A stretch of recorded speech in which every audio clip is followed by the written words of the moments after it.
You can open a Sagicor Bank savings account from anywhere.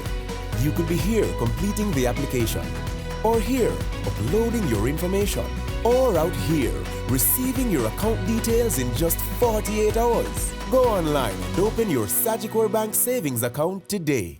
Welcome to Rock, Fashion and Style, to Kingston, the capital of rock, fashion and style. My name is Novia MacDonald-White and I'd like to welcome you. Thank you for saving the date. Today, Tuesday, September the 28th. It is probably 1 minute after 10 o'clock, but we are ready. And joining me, we are so excited, super excited, because these ladies are busy. Joining me today, and breathless too, joining me today is Kayla Greaves, Senior Beauty Editor of InStyle.com, and Samantha Black, who is, I think she's actually running out of time and space because she's like so busy. And on the red carpet with me, which happens to be black tiled today, is Alicia. Hello, ladies. Thank you very much for joining us. I'm Alicia White from Sagicor and from The Rock. The Rock. Justina Jackson. Good morning, Novia. Good morning to all your audience and to Kayla and Sammy. Looking forward to a fabulous webinar today.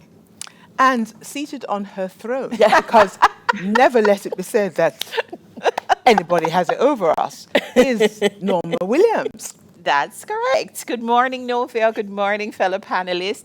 I'm so honored to be here with you, Sammy and Kayla. It's really an honor. Thank you so much for joining us, and I'm so excited for what's about to happen. We are too. So, you know, you have the entire morning, and we have Kayla and Sam all to ourselves. But we will start by asking Kayla Greaves, Senior Beauty Editor, InStyle.com, to share her journey. Tell us a little bit about herself and what she's been up to since the last time we spoke. Yes, thank you guys so much for having me here, first of all. It's always an honor to be able to give back to Jamaica. So anytime you need me, I'm available. So I was born in Montreal, Canada. 2 Jamaican parents, came straight from Jamaica. Moved to Toronto, Canada when I was about 3 years old. And for as long as I can remember, I've been going to Jamaica whenever I wasn't in school. So always been very immersed in my culture. And I think that's the reason why I am where I am today. I grew up in a predominantly white town. I was the only Black person, period, the only Jamaican person, period. And sorry if you're hearing sirens in the background, it's New York City noise. But this is just regular stuff that we have to deal with here all the time. But anyway, so, you know, I have always stuck to my rock roots to keep me motivated, to keep me going. And I always knew that I wanted to work in journalism in some capacity. I wasn't exactly sure what I wanted to do right off the bat. But I ended up, you know, I've always been into beauty and style and clothing. And my mom was the type of person, she would always dress well. She would always have her makeup done. Her hair was always perfect. She would have rollers in her hair when she was at home. And so it just made sense for me to go into beauty. And I think on top of that too, I was in a position where I was made to feel as though, you know, my hair was bad hair. My hair was ugly because it wasn't straight. You know, I was the only Black person, so I nobody had similar features to me. So I was kind of always feeling excluded. So for me to go into beauty journalism and tell the stories that I'm telling today is very much so intentional, because I want the next generation of girls, men, whoever's reading this, to feel confident in themselves and to feel good about themselves and their natural features, and understand that there's nothing wrong with looking the way that you look. You don't have to change how you look. You can be who you are, and that's beautiful. And that's really what's led me to that point. From a professional standpoint, I worked at the Huffington Post in Toronto. Then I freelanced for a bit, worked on my US visa, which I'm sure if you've done before, you understand how ridiculous it is to get to the US. Came to the US, started working at Bustle as a fashion and beauty features editor, and then got recruited by InStyle, and I've been at InStyle ever since. Actually, last week was my 2-year anniversary at InStyle here. And so I've interviewed quite a few people. I'm probably going to forget some. Halle Berry, Shaka Khan, Gabrielle Union, Dionne Warwick, Toni Braxton, Jennifer Lopez, Naomi Campbell, how could I forget her?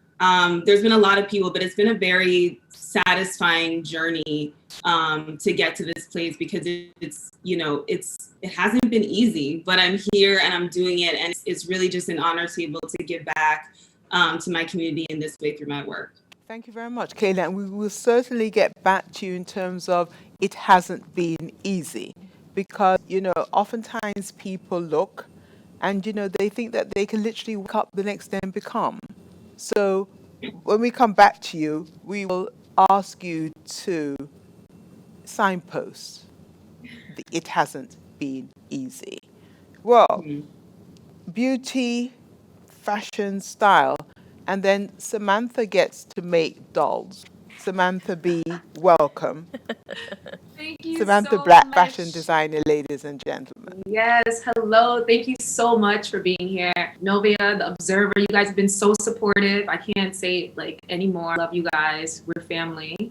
But yes, so happy to be here. About me, I'm first generation born in America. Both sides of my family are Jamaican. Both parents came from Jamaica as adults. And so I grew up kind of interesting because I was born in the Bronx. And if you know anything about New York, Brooklyn is Caribbean, the Bronx is Jamaica. The Bronx is Jamaica. So for a big part of my life, I was surrounded by only Jamaicans. And I was an artist also. I started doing arts since the age of 3. And my family dressed. Dressing was a big thing. My uncle got clothes from the dry cleaners and then would say they didn't press it good enough and repress it. His crease had to be creased, And so appearance was always a big thing, but not until I was a teenager did someone who gave me art lessons suggest fashion. I was like, at that time I didn't really know that fashion could be a career. Fashion designer could be a career. I knew there was dressing and then there was art, but the merging of the two. So once I became exposed to that, I was there was no looking back. And I literally have not looked back since. I ended up going to art school called Pratt in Brooklyn, New York. And honestly, I've loved designing as a career ever since. When I first left college, I started working for corporate companies. Aeropostale, when they were big. I've worked with Jessica Simpson, Ken Nicole, a bunch of brands, and I started off really young. And then one day I was just bored, and I was bored of this. I was this is great, but something about it just wasn't creative enough for me. And so I should back up to say, right before I started actually working, I spent a couple months in London in Alexander McQueen's design studio. And I never forgot that moment when I came back to the States. I never forgot all the amazing clothes, even the most simplest dress inside, the boning and the structure and the corsets were just gorgeous. I never forgot that. So I get back to the States and I had an interesting rise in the corporate world where it kind of moved fast for me. But there was something there that was just not interesting enough for me. And so then I started to venture into designing myself, and I was just doing local fashion shows and things like that. And then I got an opportunity where they closed my division at the company I was working for, and I got a big severance, and I was I'm gonna work on Sammy B full time. And my first fashion show that I did during that time was actually Jamaica Fashion Week with Saint International. So, and that kind of Wow. yeah, it's so interesting because, and I know you guys will have the photos and things like that, but that's where I met for my latest campaign, Stacey Ann. I met her then. Yeah. But the PR company that worked on that show happened to be based in the States. So it's kind of weird how my whole line built off of me going back to Jamaica, because when I came back to the States, they thought I lived in Jamaica. They're like, "What are you doing here?" I'm like, "I live here." And they "Oh, we thought you lived in Jamaica." I'm like, "I'm Jamaican." But then they started placing my clothes in magazines. So it was and from there, that's kind of how Sammy B started to grow and build and get out there. So crazy story, but that's kind of how it all started. Thank you very much. We'll hop back to you, Kayla. It hasn't been easy. Mhm. Tell us about some of those It hasn't bumps in been the easy road. because there's been a lot of conflicting factors, right? I think for me, in order to be able to tell authentic stories, about beauty, about embracing your blackness, embracing your hair and all its fluffiness, all of those things, I had to feel confident within myself first in order for me to exhibit that to somebody else and in order for it to be authentic. So I had to unlearn a lot of things and relearn a lot of things and do that all on my own in a way, because when my parents were coming here, of course they're proud Black people, but they're in a situation where they're not dealing with race in the way that I do, because in Jamaica they're mostly surrounded by other Black people, and most of the time, like, people in Jamaica, there's not the racial division that we have here. So I had to kind of navigate that on my own. When I finally got there and I realized, okay, Toronto is not the place where I can stay and elevate my career in the way that I want it, I have to come to New York. Navigating the US immigration system, and mind you, I'm coming from a place where it's easier as a Canadian to get there, but it's still extremely, extremely hard. It took me a year and a half just to collect all the documents I needed just to file for my visa. It's extraordinarily expensive. It's like you're spending thousands of dollars just to get your visa and to come here. And then when you get your green card, you have to shell out more thousands of dollars. You have to continuously get more paperwork. On top of it, when you get to the States, you don't exist in the system. You don't have credit. You don't have, you can't get a bank account. You can't do anything. Like, you have no help. You're just there and you're like trying to navigate this new system and still trying to build your career in a way, which is another thing that is, another level of difficulty that you have to get through. So for me, it wasn't easy to get here by any means, but at the same time, I realized, okay, I was still able to get here, although it was difficult. So let me make the most of it. And I also have to always keep in mind that when things get tough, nothing good is going to happen without some type of sacrifice, without some type of hard work. Like, you have to be able to give that up in order to get the greatest reward. And so I just kind of kept, focused on my goal and what I want to do and what is the bigger picture here. And in order to do what I want to do and what I need to accomplish right now in this time, I have to just stay focused, even though, there's the cultural difference. There's the fact that I'm not a citizen here, so I can't do certain things. I have to navigate certain things. Even in terms of working, like, if you have certain visas, or before you get your green card, you can't work certain jobs. You can't be full-time at certain companies based on the visas that you have. So it's very complicated system to navigate. And then on top of that, like I mentioned, you still have to network. You have to go to events. You have to meet people. You have to do everything you possibly can to get into the right positions and to make genuine relationships with the right people who can help advance your career. And then in exchange, you can, also help them with things.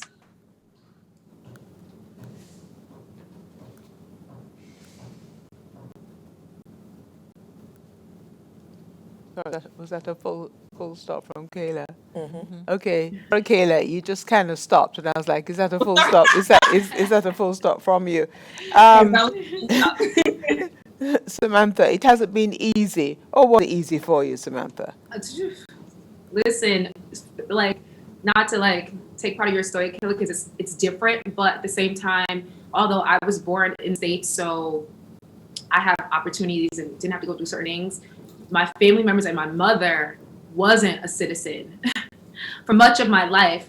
So I had to secondhand deal with those situations and my mother's limitations and people in my family. So hearing your story, I'm like, damn, I thought it'd be a little, I don't know why I thought it'd be like slightly easier, like in today's time. But anyways, for me, and still to today, when I decided that, like, after choosing to go to art school, which of course my family didn't want me to, because to Jamaicans, what is art school? Yeah. Why and why are you going there? to draw? It's like to draw. But luckily I had a mother who was just kind of like, she was like a young mother, so she was just kind of like open to all the things I kind of brought to the table. But when like I said, after leaving corporate world and deciding to kind of venture off into my own, this is before social media. Like this is before like the Instagram and things like that. And I have no backing, none of those things. So like I was doing like freelancing. I started doing that to kind of like fund my dreams of having my own line, which for everyone else, they were like, you can just go design. You're still designing, but this wasn't fulfilling enough for me. But through the years, being self-funded, it's like a whole other thing. And what they don't teach you in schools is the business side. Mm-hmm. So I learned how to do all the creative things, and I can design for any company, but running a business and a fashion business is very challenging, especially I was told, and it's very true, knowing that you need at least 1.5 million to start properly run a fashion business. 1.5 US dollars that I did not have. And so I kind of just like bootstrapped it, and I'm still growing at this point. And how I did it was I made a decision like, well, networking is a big thing. I'm gonna have to go with the back way, right?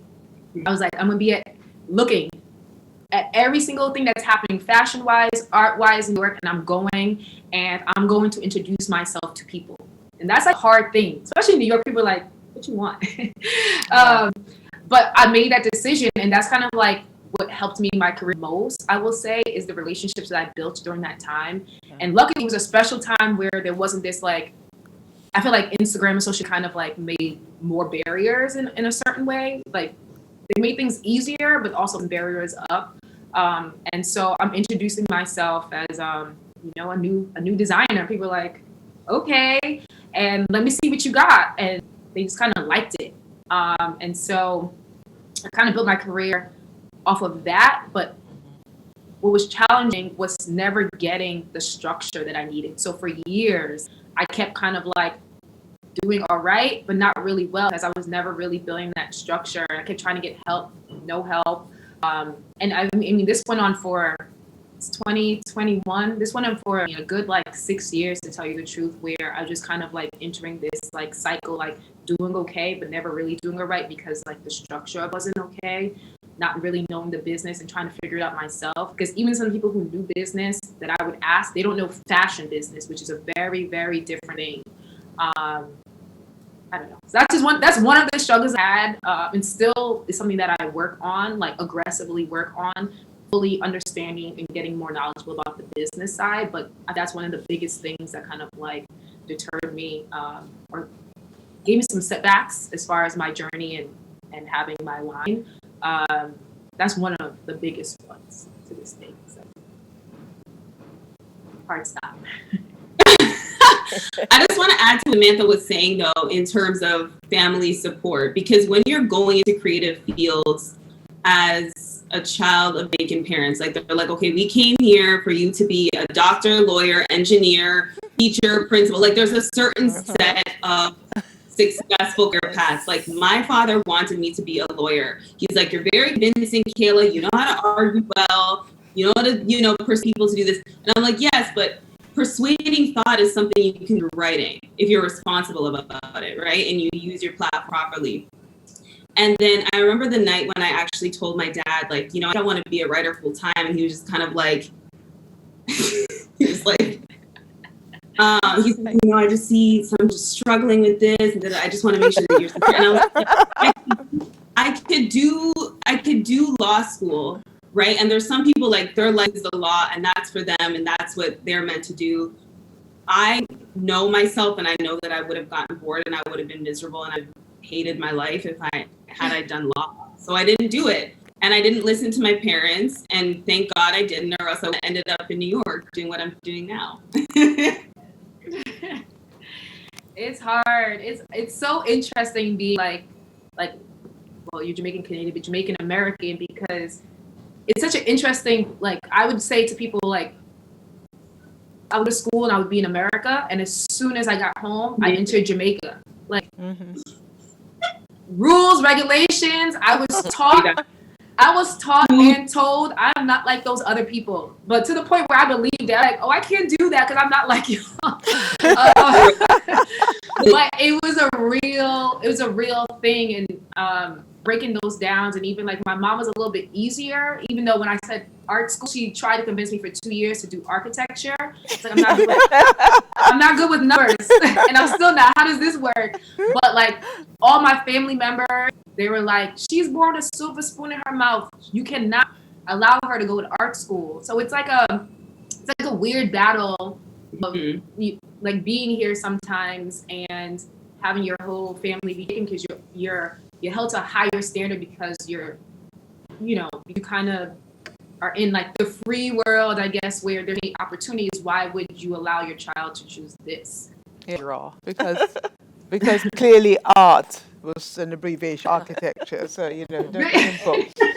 Kayla, speak to us about the business of beauty, because that is the element that your father, possibly, who's your biggest champion now, and we're just so happy that he was thrilled to see you in the Observer, but the business of fashion, because that is what is not taught. We're going to obviously ask Samantha to speak business of fashion too, but the business of fashion from where you sit. Yes. So, I mean, beauty in particular is what I can speak on definitively, but beauty is so profitable. This is over $1 billion industry. Right. I don't know, even if you're not somebody who wears makeup, you don't get your nails done. I can't relate, but I can't relate either. But right, even if you're somebody who doesn't do all that, you're gonna tell me you don't use lotions, you don't use face cream, you don't wash your face, you don't wash your body. Everybody needs and uses beauty products in any which way, whether it's a razor, it's shower gel, it's soap, it's you're using beauty products every day.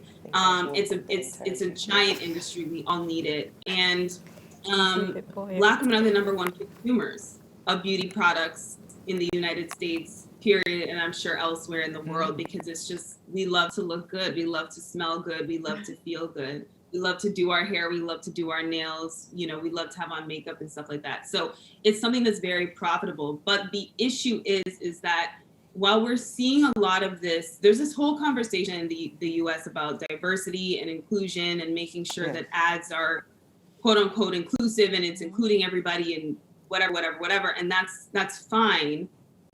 And that's important, but the problem is that we are not at the decision-making table. So other people are making decisions on our behalf. And a lot of these people don't have the lived experience of being Black people, of being people of color, of being people with melanin in our skin. And that's where we run into trouble.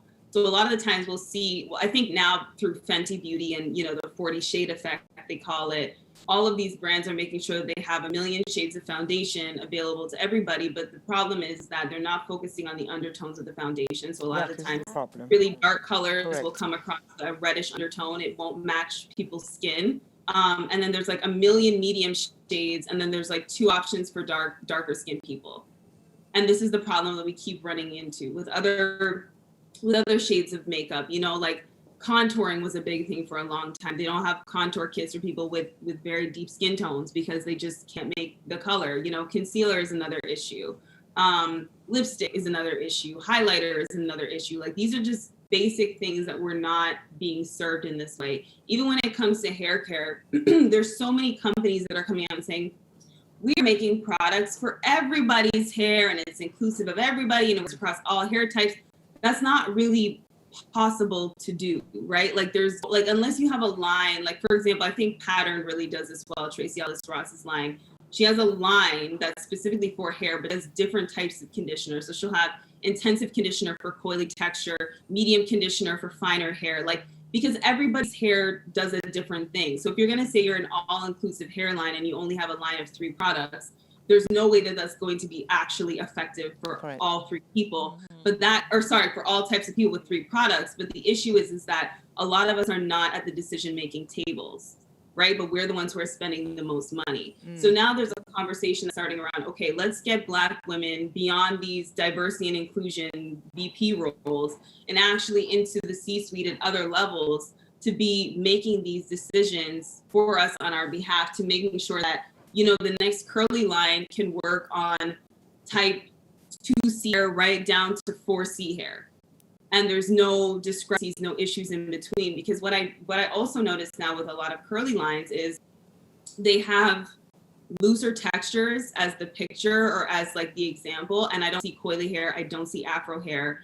And what that does is it then teaches us subconsciously that like, yes, 4C hair is bad, unmanageable. That's what it's telling us, because we're not seeing these examples of it being done and have it looking good and have it looking fresh and hydrated and all of these things. So why aren't we being inclusive of all hair types if we're going to be making these types of products? You've actually broached an interesting thing about being in the C-suite, because that's important. At the end of the day, you're spending the money, but you're not you're not the decision maker. Yeah. What happens now, Kayla? Because we've seen it. The women of color who are now being lured by the big powerhouse beauty industries, and they are now spokespersons for them. So what do you think of that? I think it's good. I think this is something that should have been happening before. I prefer proactive than reactive decisions, but regardless, we're here and it's happening. I think the most important thing is that we're making sure that we're creating environments for these women to come in and feel as though they're supported, to feel as though they're taken seriously, because there's no point of bringing somebody in here just for the sake of saying, okay, we've ticked off the diversity box. This one Black woman is here in the room. Okay, we're done. And this Black woman is coming and sharing her ideas and saying, well, I think that we should do this, or I think that we should do that. And she's being knocked down at every turn, right? She's being set up to fail. So I think a lot of companies talk about, we have to increase our diversity numbers or whatever they may say. And it's like, that's great and that's fine and that's important. But we also have to make sure that we're setting people up where they're in an environment where they can succeed and they don't want to leave and they want to stay and make things better.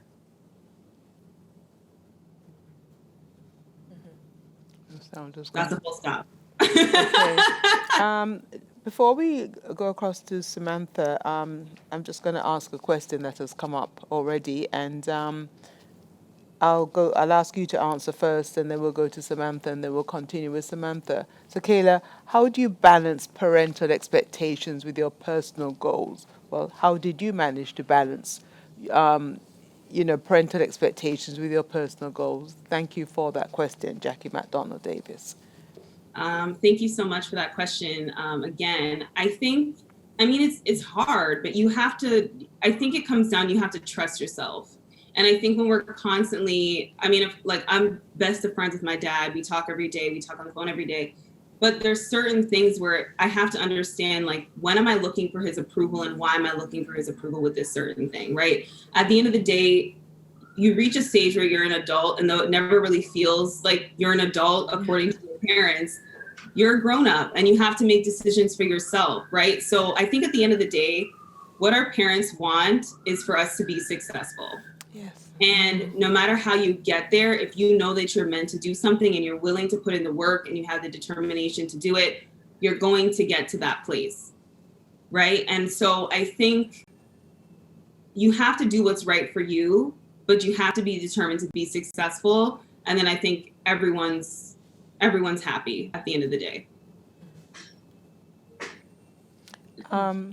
Samantha, I love your example of, being in New York and then you'd get home and you're in Jamaica, right? So how do you continue to balance, or how did you balance your parental expectations with your personal goals? Honestly, I was also like the first child, grandchild, niece. So it was hard for me. It was definitely really hard. I got in trouble a lot for doing nothing. But I always stood true to the fact of what I wanted to do. Because I did have that freedom come from my mother, I don't agree, but I'm gonna allow you to, because I didn't have this freedom. That always helped. I always knew that was in the back of my mind. But along the journey throughout school and even branching off and doing my own line, there was always disapproval and you should get a job. You need to go back to work. What are you going to do? How are you going to feed yourself? And, for a long time, I was living off the bare minimum because I was so strong to what I was going to do. And, it earned the respect of my family, but they still thought she's going to give this up after a certain amount of time.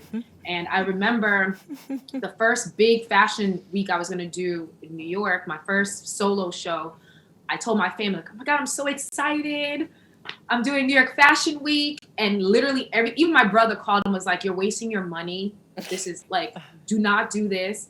And I was like, I had to stop speaking to them for a little bit. Like, I was like, you know what, until, and I speak to my mom and stuff every day. So I was like, you know, until it's like show day, I need to limit my like communication. And I remember that show ended up being 900 people. We like over capacity.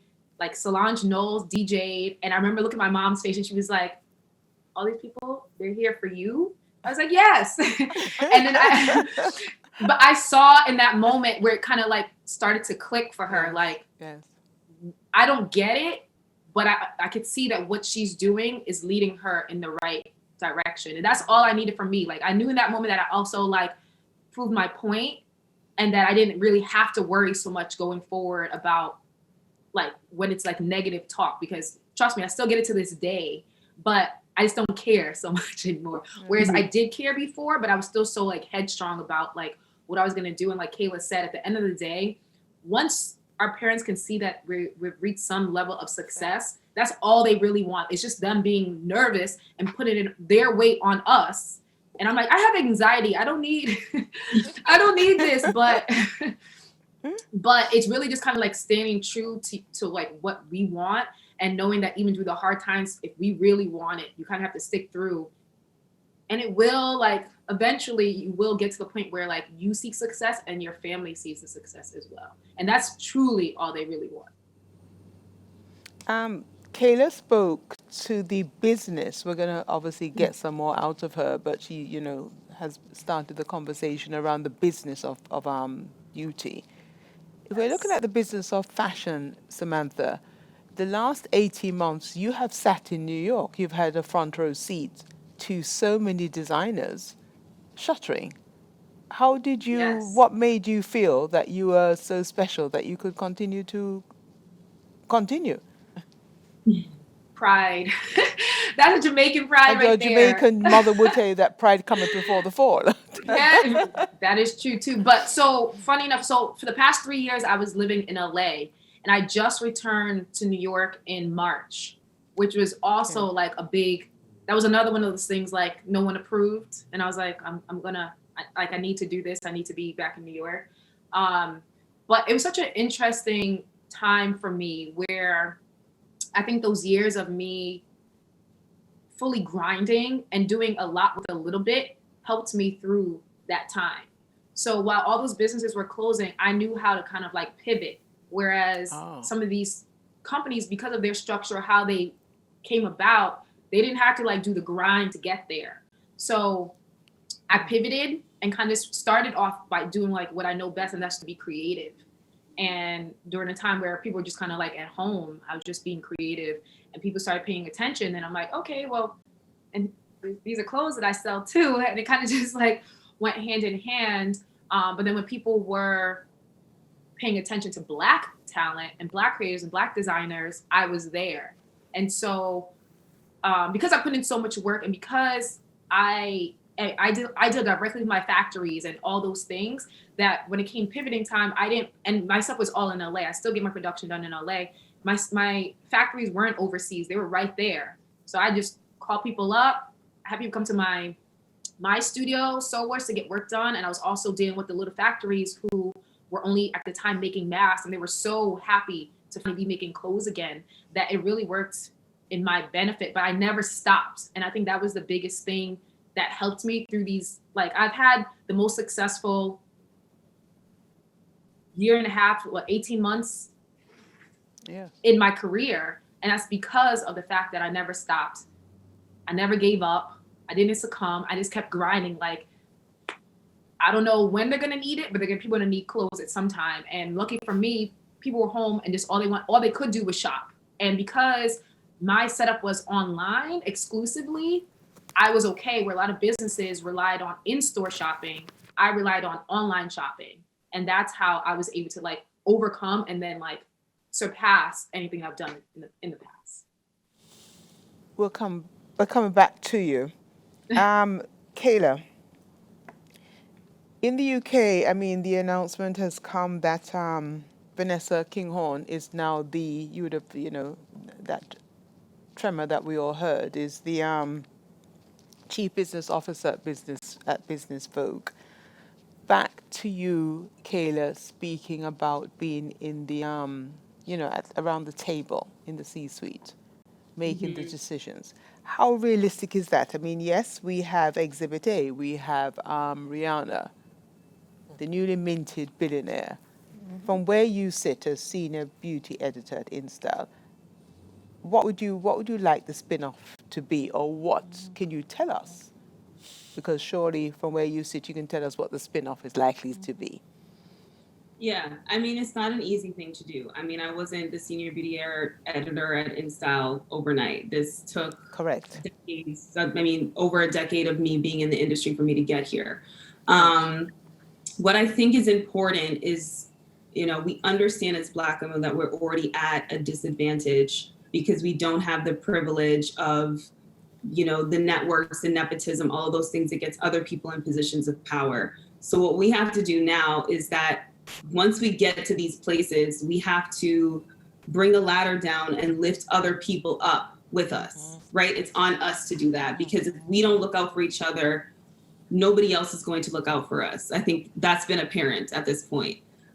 So it's always very important for me to give opportunities to young Black writers, other writers of color, give them the opportunity to tell their stories authentically. If they want to use, their indigenous dialect, their indigenous language within their stories, go ahead and do that. You can highlight it and link out to the definition if somebody else wants to read it, but it needs to be authentically you.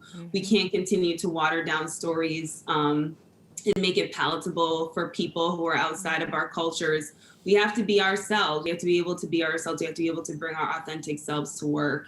And funny enough, these are actually the things that are the most successful at the end of the day. I started a franchise at InStyle called All Natural, and it's been extremely successful. Advertisers want to buy into it all the time.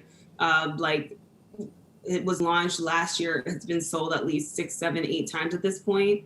And that didn't exist before I got here. So it's really important to put other people in positions that we have the power to put them in positions in when we reach these levels.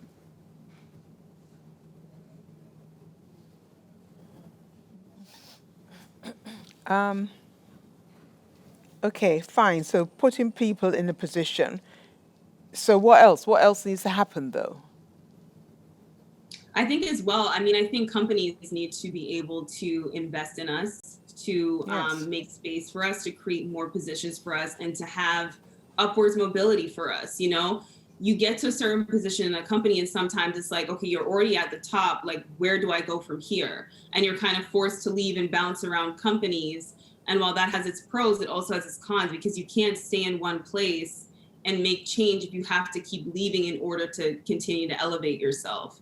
I think as well, companies need to trust people. They need to trust their employees. They need to understand that, like, it's okay for us to make decisions and know that what we're doing and what we're speaking on is valid. It makes sense. It's, this is what we're supposed to be doing, and trust us to do that without having to seek validation from those who can't necessarily relate to our stories. They have to understand that we are the thought leaders in certain things when it comes to Black beauty, Black hair, Black whatever it may be. Like, we are the thought leaders. We are the one with the expertise in this area, and they need to be able to trust us to do that. I'm fortunate that in my job, I don't have to answer or explain myself to people when I make decisions or I do things.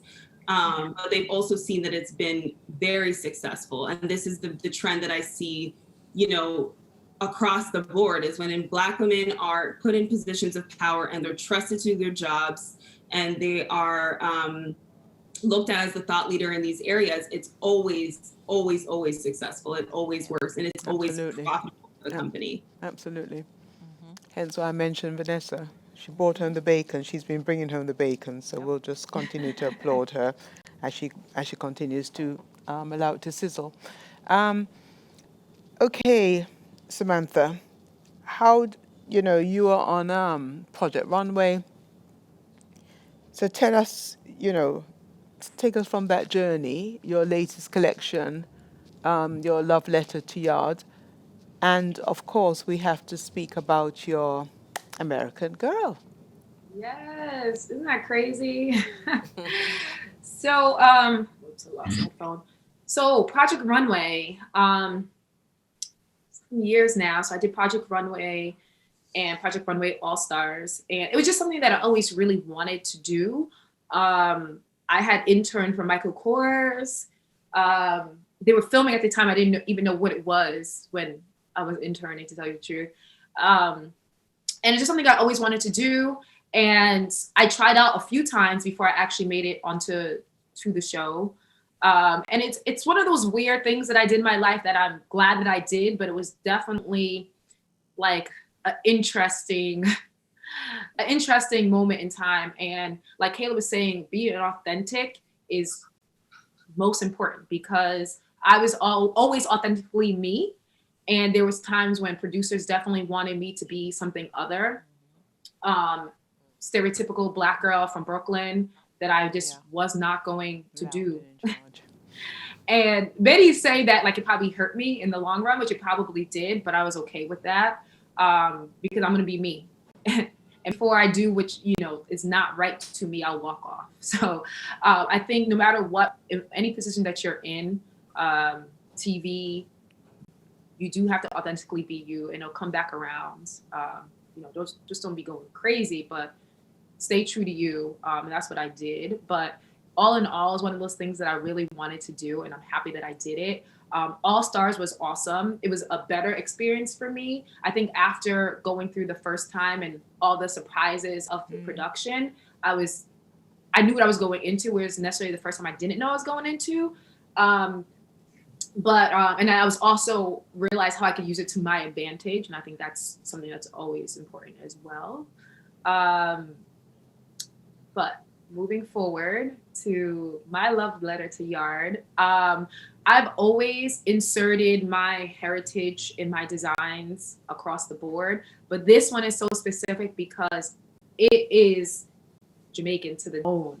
And it's like the things that I love growing up. So dance hall was a big part of that. Watching my mommy and the auntie and them go to dance and things like that. That's what, and then watching the videos back and looking at all the costumes, because it was costumes then. Those are things that excited me. And so I wanted to bring a little bit of that into... Yeah, we should have the collection up now showing our viewers. I want to bring a little bit of that into today. And I think that even more so now was a good time, just because fashion needs some more excitement and authenticity. And I feel like, first of all, Jamaicans are everywhere.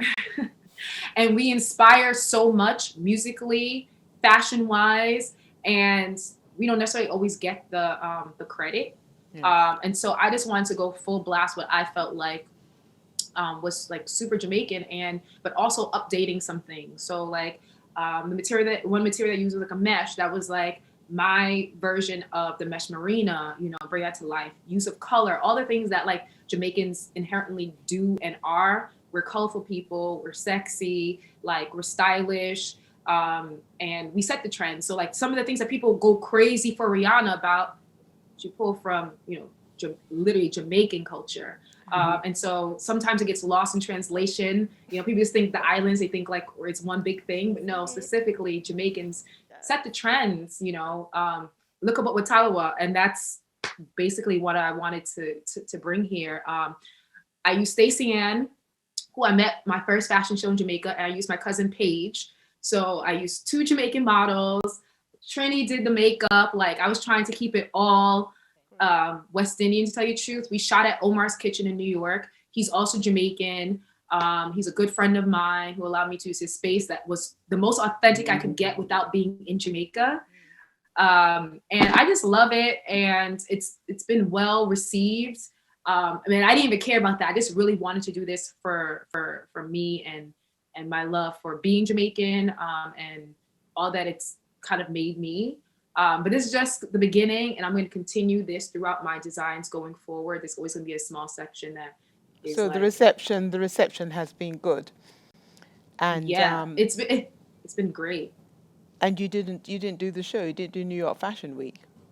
So for New York Fashion Week, so initially I was thinking about doing a runway show, but I wasn't sure how COVID was going to react. And then New York Fashion Week came and was on and popping. Like, so what I did was I actually partnered with Black and Fashion Council and IMG, official New York Fashion Week, and we had a showroom at Spring Studios, which is where the home of like the most official runway shows were happening. We had a showroom there 3 days out of the week where all the editors could come and see the line up close and personal, look at the lookbook, chat with me. So we did that, which ended up being, I'm still a small brand that's growing. So for me, it ended up being the best possible scenario because I had a lot of one-on-ones with a lot of editors that did not know me. And I'm talking Vogue, InStyle, Elle, WWD, Fashion Business, just a ton of press editors that I had one-on-ones with. And then we had an editor's presentation at Omar's Kitchen. So they get the full vibes. So they came, we had a select amount of pieces there on models that they were able to see. Then we brought them inside and they got like Jamaican food and drinks and the full vibes. And it was a great experience.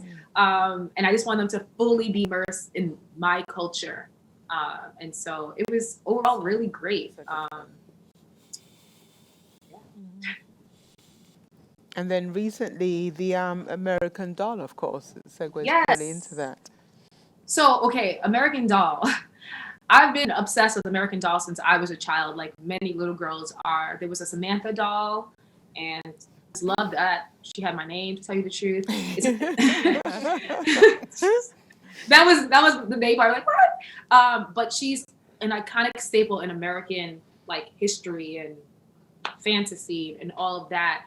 So when I was contacted about being a part of that, I immediately was like, yes, like absolutely. So don't rush, Samantha. No, don't I'm a rush. fast talker. How are so you?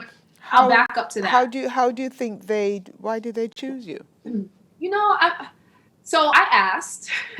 Oh, you asked? I asked. Okay. I did. I asked, why was I chosen? And I did work with Hum's Fashion Row, who chose the designers years ago, also right when I started. But we haven't done anything together since 2010.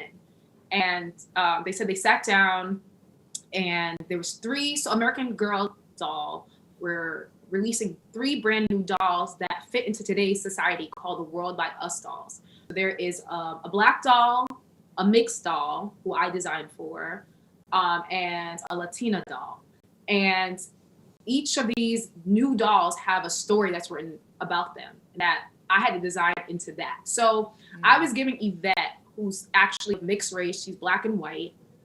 And I was like, oh, okay, why did I get that? But her story I was actually more into is that she was trying to figure out herself, and she lives with her white side of her family. She's trying to figure out her black culture and what it means to be of mixed race. And she's like a tween going through that area where she's trying to figure out who she is at home and who she is outside and how the two melt. And I was like, I connect to that because like I was saying, like for me, it was like America outside, I'll come home to Jamaica. So for me, it connected there. But also one of the big reasons they say they chose me is because she's kind of like hippie-esque. And so she likes a lot of vintage and mixing of patterns I do in my design style. So I was like, okay, I get into this. But at first I also was like, why was I assigned this doll? Why was I chosen? But they said because of my use of color, print, and pattern, my design style, and they thought that I could connect with this kind of this doll's story. And so, yeah, I mean, I was really into it. I also love being a part of something so new because little girls need representation, and American Girl, it is an old brand, you know? And so sometimes these older brands need some newness, you know? They need to be updated and updated. They wrote these stories and then they designed what it should be. And then they say, you know what, let's tap into new creatives and see what and how they would envision this type of person. And so I thought that was cool. I'm just really excited to be a part of something so iconic and a part of history. So yeah, and I made sure they put on the box Jamaican American because they need to know. But yeah, it's all just really great. So what has it been like since the launch last week Thursday? Because that looked pretty exciting. It was really, it's been months holding this in. Like, it's been so crazy because I've been working on so many things. The thing about like fashion entertainment, there's so many like secrets, right? So I'm telling everyone I'm stressed out, and they're like, "What are you stressed? What are you stressed out about?" I'm like, half of these things are secret, you know. But it was really great. American Girl has received, they said they're getting such great feedback. People love the stories, they love the designs, and most of all, they love the fact that they paired with 3 Black designers. Yes. We're also different. So I'm Jamaican. One of the other girls is Afro-Latina. And then there was Nicole from LA, Black American. So there's different takes of all of us. And then it's like us designing into that. It was just, they're like, we're going to be doing, sorry. They're like, this is not the end of it. We're getting such great feedback. I think we need to do more. And I'm like, let's do more. So yeah, it's been great. And I have a doll now. So the thing with the doll is it's on pre-order. So I won't receive it until February.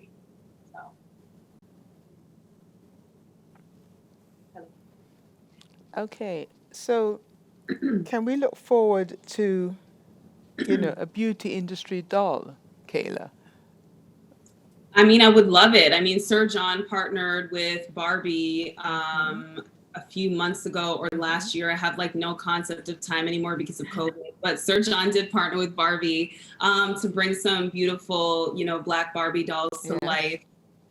And that's definitely something I think is important. I think more so than I think the look of the doll is important and the features of the doll is important. And when I think of that, I think of the Brandy doll that came out, I think in the early 2000s or late 90s.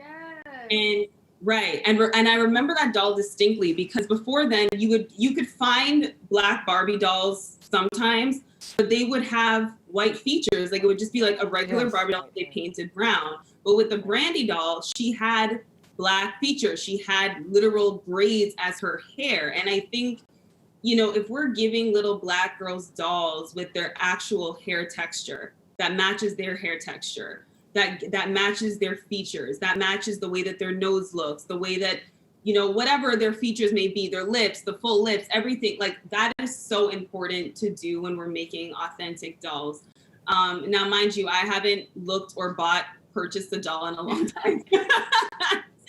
But I think based off what I've seen, what I've purchased for my nieces and stuff, that's starting to happen. I think that's so important. But if we could have just like a full line of like natural haired Black dolls, that would be something that would be so incredible to see. Yep. So maybe I need to partner with American Girl too. Yes. Listen, I'll be like, we got more. We have more.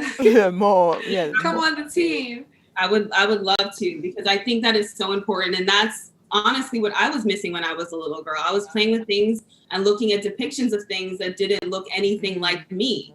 So when you're seeing that as a child, you're embodying, there's something wrong with me because everybody else doesn't look like me. So I must be the problem. I must be the issue. I didn't even know what my natural hair texture looked like until I was in my 20s, which is ridiculous when you think about it. This is the texture that grows out of my hair and I don't know what it looks like. I don't know what to do with it. Gotcha. Oh, not a question, an observation from one of our followers. Not a question, but a comment to say, I feel so elated and motivated by our presenters. I just reapplied my lipstick, sitting up in my seat so erect. I'm excited to be tuned in to rock, fashion, and style. Kudos, Elaine. Thank you very much, Elaine Gregory. We're happy that you're with us, and we're happy that you have reapplied your lipstick. Any of you panelists want to ask a question? Go right ahead. Yeah, well, I have a question. I note that you said earlier that, I think both of you kind of alluded to it, that there is social media for fashion is both good and bad, and for the beauty industry. And I wanted you to talk a little bit more about what that actually means. It's the first time I've ever heard it, because I've often heard that, especially for young Black entrepreneurs, it is the way that they have entered into the space and that they've been successful. But what is bad about it, in your opinion? Who are you asking that So to, I'll Kayla? answer that from a fashion standpoint. I mean, it's fashion and beauty. So the thing about that is it's great because someone who's just starting off can immediately become financially successful. However, speaking for myself and other smaller brands, I've been knocked off so many times. And also because I work with celebrities, the moment something touches a celebrity, people feel like it's free fall. And so they feel like it's okay to knock it off. And all the big, not even big brands, fashion brands knock it off. So then, Yes. and nowadays, because there's so much fast fashion and boutique owners, people don't really know the difference. There's a lot of success with boutique owners, but people don't realize that these boutique owners are not designing their clothes. They're buying it wholesale and then selling it. They're just like choosing, they're curating these shops. And a lot of the times the people that they're buying it from come from, it's coming from China and wherever else things are made. And it's just knocking off smaller designers. And to the point nowadays, not even like, they don't care. Like they knock off small designers. If they get, if they get sued because fashion law is so, it is really non-existent for designs, more so for like artwork, but not for the actual designs. It's getting knocked off at an incredible rate, so that the original designer sometimes doesn't even, if there's not enough people at that point following or standing behind that designer, they're not getting any credit or funds for things that they have designed that's coming from raw talent. Of course, on the flip side, you can grow really quickly. You can, DM someone to have conversation, and then your clothes on X, Y, and Z. That happened to me a lot over the years. Where I get requests and emails, and I get them in my DM. But it can be a tricky place sometimes where I might preview something, but I don't actually release it for months sometimes, just because of like logistics, or I'm just testing it. But by that time, the one person who saw it, or a few people, and now they have made their agent or the same before I could. So it's an interesting place. It's giving me tougher skin because I have to see it and be like, all right, well, it's authentically from me and I can produce more, but it's hard when you see other people like getting credit for a design that you produce, So or that how you made did first. you, for example, there was a style, there was a definite dress that you had, as Gail wore it on TV one day, other people have worn it, then something that Halle Berry wore. So what happens after that? As far as Okay, you create something, Gail wears it on TV. How do you protect that? Because as you said, somebody has seen it, somebody sees I it and can't. knocked off. I can't. There honestly is no protecting it. So that's why I said I had to gain skin because I'll see it, and people, I get tagged in things often where people be like, you took this from Sammy, or like, thank you for my troop, who like ride for me, who happen to see it. But other than that, it's just kind of like there's no real protecting it besides. So a couple of years ago, I designed a set for Beyonce. Yes. It's Beyonce. It has gotten knocked off so many times. There was a company, it was a plus size company. I didn't offer plus size at the time. They posted it and said, we're gonna make this. What color do you want it in? Yeah. That bold. And so people were tagging me, blah, blah, blah. So we started having a conversation. They're like, so sorry, we didn't mean any harm by it. That was the outfit. You didn't offer this plus size, so we wanted to. How about we partner and we come up with a new design that we can offer? I'm like, great. As soon as I said that and everyone got off their back, never happened. Like, the conversation was dead. They basically disappeared. That's only because they got that much flack. But like House of CB knocked it off. I mean, every brand had knocked it off. One, because they didn't care who the designer was. Two, because they feel as though if it's on Beyonce, it's a free for all, and that anyone can now make. And they weren't even like changing it. They were making the same thing to the T. That's right. So, and just the weird colorway combo that I used, that became like a thing.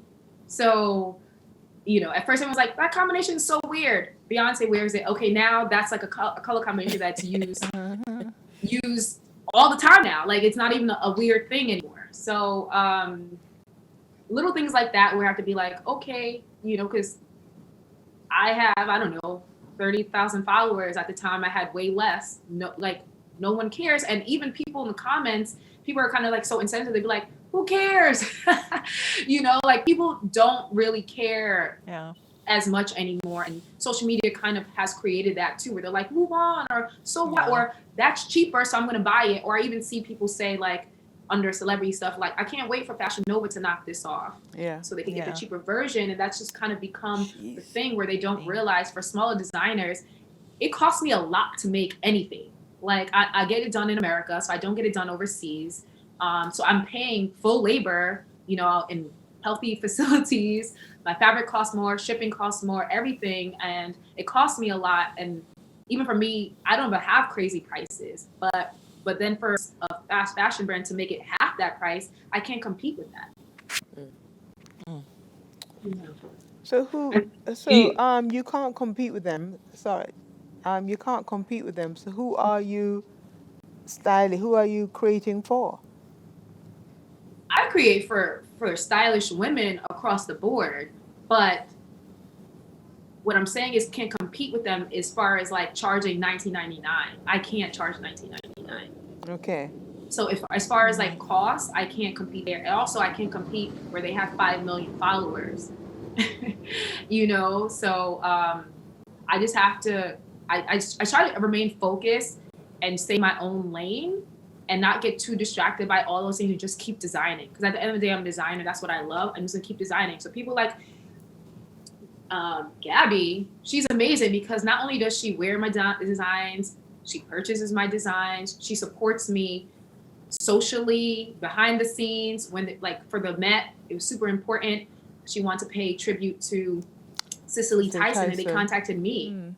So things like that bring me like, I'm like, all right, I'm not too far off, but it gets a little crazy some day to day, you know, like seeing Halle Berry, seeing all these amazing people who I've looked up to growing up or currently, but at the same time, I try not to get too like, I'm like, okay, that's cool. And then I move on because I don't want that to kind of like make me think like, oh, you know, I still got a lot of work to do. So I appreciate it all. And these moments let me know that like, I'm on the right path. Okay, great.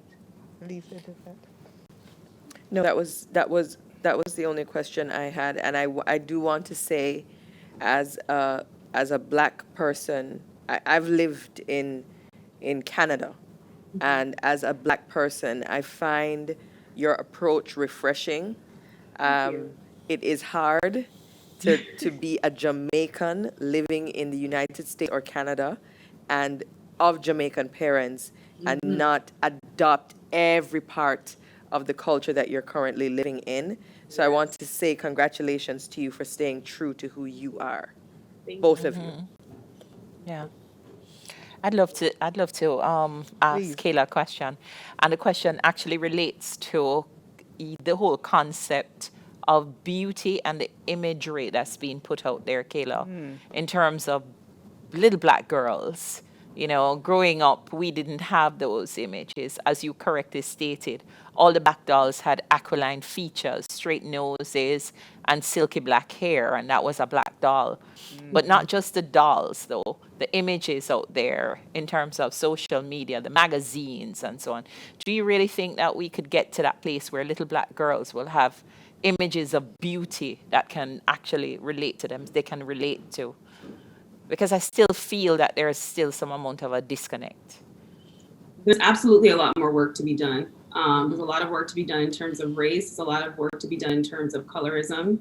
There's a lot of work to be done across the board. But I mean, come hell or high water, I'm going to try to change things around. But we're getting there. Like, for example, me this morning as I was doing my hair, I was just thinking, you know, I grew up not knowing how to do anything with curly hair because my hair was perm from when I was a child. And I'm like, what an accomplishment it is that I can do my hair and then my future kids don't have to worry about learning and navigating their hair when they're in their 20s. They're going to know this from when they're a child. It's going to be ingrained in them from when they're a child. And I'm seeing a shift with millennials, the way that we approach things and that we approach beauty. And I'm seeing a shift in the images. I think things are changing. And my hope is that with the next generation, they are they are proud to be who they are because we've set the stepping stones in order for them to be successful in that way, in order for them to look at images, look at the world around them and see themselves, right?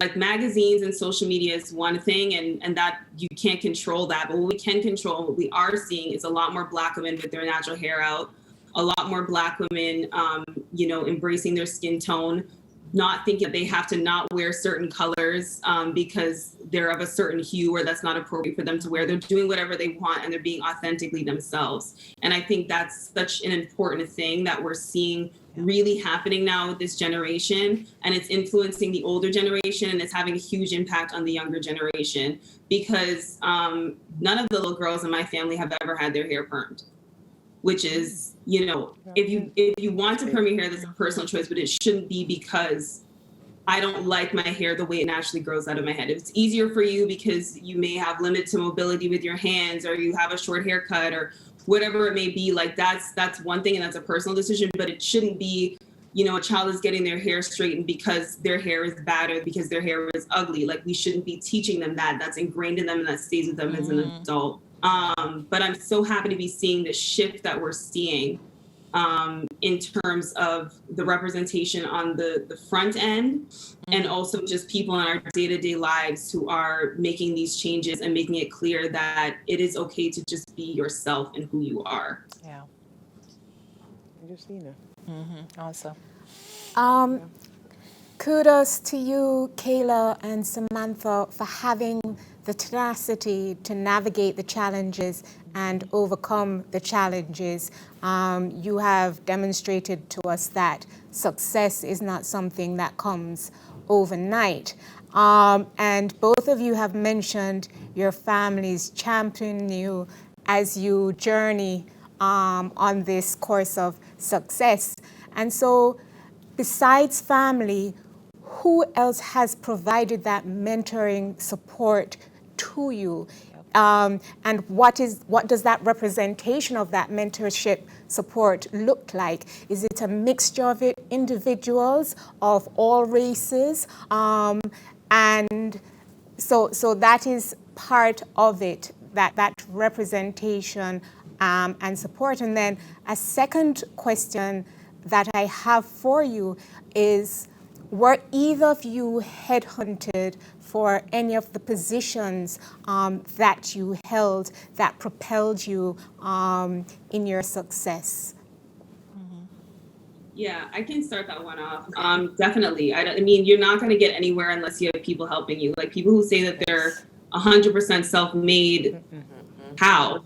You always have to have people who are, supporting you and lifting you up and putting you on to where you are. My first celebrity interview came from a Black woman who is of Caribbean descent, lived in Toronto like me. And she gave me my first interview. Other women of color have helped me do those things. And that's how I kind of was able to prove myself, like what Samantha said earlier, kind of remove yourself from this gaze of celebrity and just be able to look at them as people and say, okay, I get to talk to this person, I get to tell an interesting story, but because this person has so much visibility, it's going to make my career go higher, right? And that's so important to have. And I think now we're both in a position where we can mentor people and give back. And I think that's so important to do. No matter where people are in the world, like you, Samantha and I both come from Jamaican parents, are here. We have so much privileges here. Of course, we want to give back to Jamaica. We want to, be able to mentor people in a way where they know that things are possible for them too. I think that's one of the most important things you can do in your career, is be of service to others. I guess I'll hop on that. For me, there's definitely people who helped me along the way, sometimes in small ways, sometimes in bigger ways. Sometimes I feel like some of the biggest things that have helped me, I always wanted like an actual mentor who was like my person. I never really had that, but I had a few people along the way. And I think that the biggest ones that's helped me the most is when people refer me. I think that's also like super like honorable when someone actually is like, oh, I think I know someone who's good for that. That's like, I feel so honored because it's like, okay, I'm doing something that this person sees as, to refer someone is a personal and big thing. That's always gotten me kind of like along the way. along my way. So whether it's being recommended for a photo shoot or to a stylist, those have kind of always been the biggest things. And I know I keep talking about it, but like even since last year with Gabby and her literally using her platform to make sure she's always, unlike other celebrities, she wears my clothes and she actually asks me, you know, in caption, in Insta stories, and that has taken me such a long way in growing. So I think things like that have been the biggest push forward for me. And me personally, when I first was starting off and I was really trying to figure out like factories and things like that to get my clothes produced, I didn't really have much help. So now I like over help people. As soon as they ask me like, hi, I'm so sorry, do you mind sharing? And I send it to them because it doesn't harm me to share information, you know? And so that's one of the biggest things I try to make sure I always can do is share information when asked, because I know how much it can help along the way on someone's journey.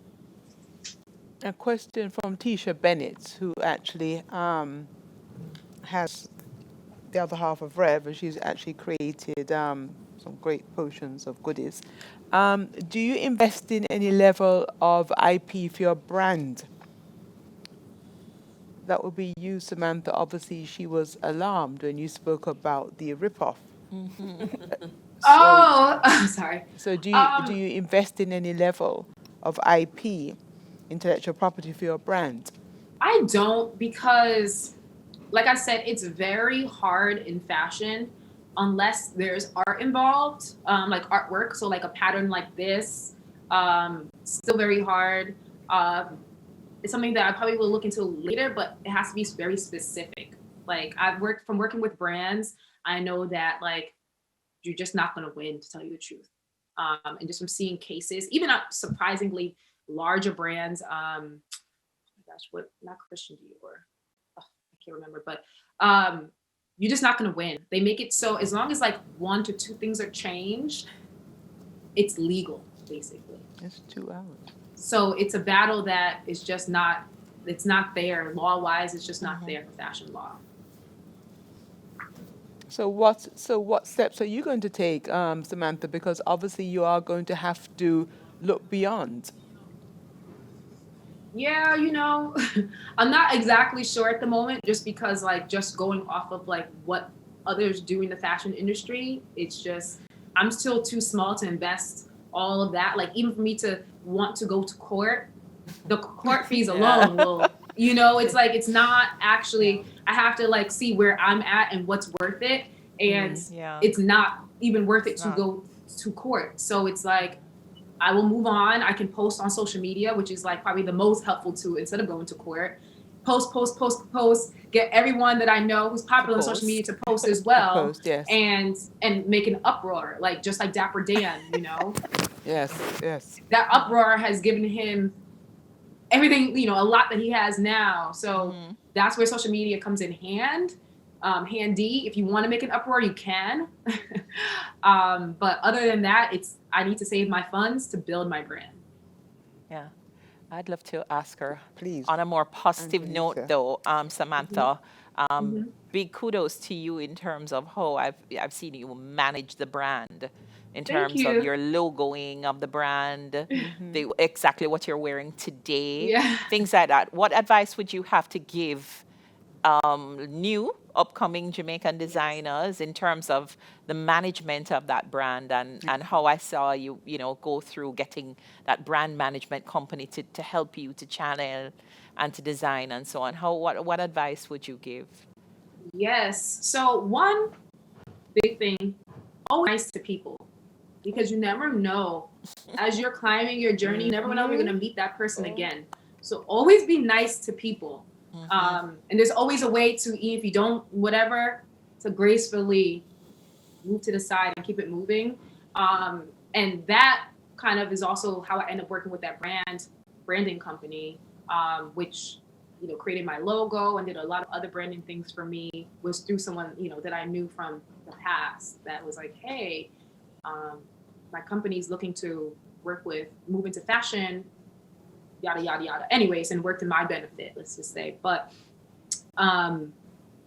me as a designer, I design for myself and women like me. So I'm fortunate because obviously there's men's designers, men who design women's clothing. I'm a woman who designs women's clothing. So I am my brand. So I always show up as myself.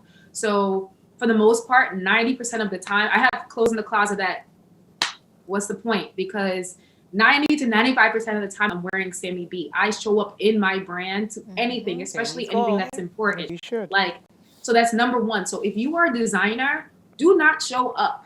And people do it, but especially in this day and age, show up in your clothes, you know, unless you design for not yourself, you know, but you design for a vision of a woman that's not you, then okay. But because I mean, you know, sometimes that's what it is. I just happen to design for me. So it works in my benefit because 9 times out of 10, I go somewhere people want to know what I'm wearing. And it's like, hey, you like them? Thank you. It's Sammy B. And like, I'm the designer, you know, it works in my benefit. But whatever it is, have some level where you're going places, something that represents your brand. So maybe it's just like a little tote bag that has your brand on it. People might ask, or a t-shirt that, you know, something that represents you that will get people, you know, hopefully asking a question, but always represent your brand somewhere.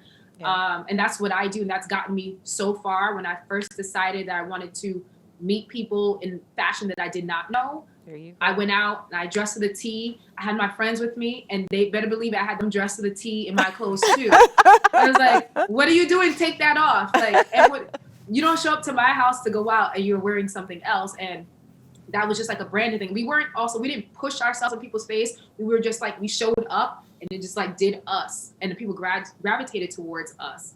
But the first thing that caught their eye, luckily, was the clothes. I've always been designing crazy colors and prints and patterns. So if you like it or not, you're still gonna look.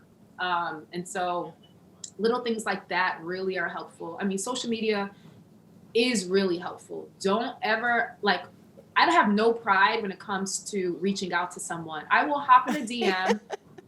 Hi, I'm Samantha Black, designer of, check out my clothes. Like, just recently, one opportunity that I got, a woman DM'd me about joining something. And when I looked, there was 3 DMs unanswered that I sent to her that she never responded to. And then she decided out the blue to reach out to me. And when she reached out to me, all the past DMs popped up. I was like, I'm gonna leave this here because I want her to know that, like, for years, it said like 2016, I've been reaching out. And then come 2021, she reached out to me. So don't have any pride when it comes to that. When you know what you want and you're on that road, like, put all your energy into it, but also make sure, because in this day and age, sometimes things can kind of get misconstrued also because of social media or the perception of how one's living. Make sure whatever you're doing, have passion behind it, because on the rough days and things like that, or even good days, the passion that you have for what you're doing and what you love will get you through and also help you build and grow. So make sure there's a love for what you're doing. Yeah. Thank you. Kayla, here's a question, and then we can always come back to Samantha. In such a competitive market, what's your mantra, affirmation? What keeps you going? I think I just know that this is what I'm supposed to be doing. I think I know that, you know, I believe in divine timing, divine, you know, fate, all of those things. I think if you're doing what you're meant to be doing, no matter what roadblocks are going to come before you, because they're going to come, and it's a test to make sure that you're really here and you're really focused and this is what you really want, you're going to be fine. Like, you're always going to be fine, but you have to have faith in yourself that you're going to be fine. And if you feel as though you're doing something to please other people, this is not going to be for you. No matter what you do, no matter how much you try, if you're doing things to fulfill somebody else and you're not fulfilling yourself, it's not going to work. Do what you know is right for you.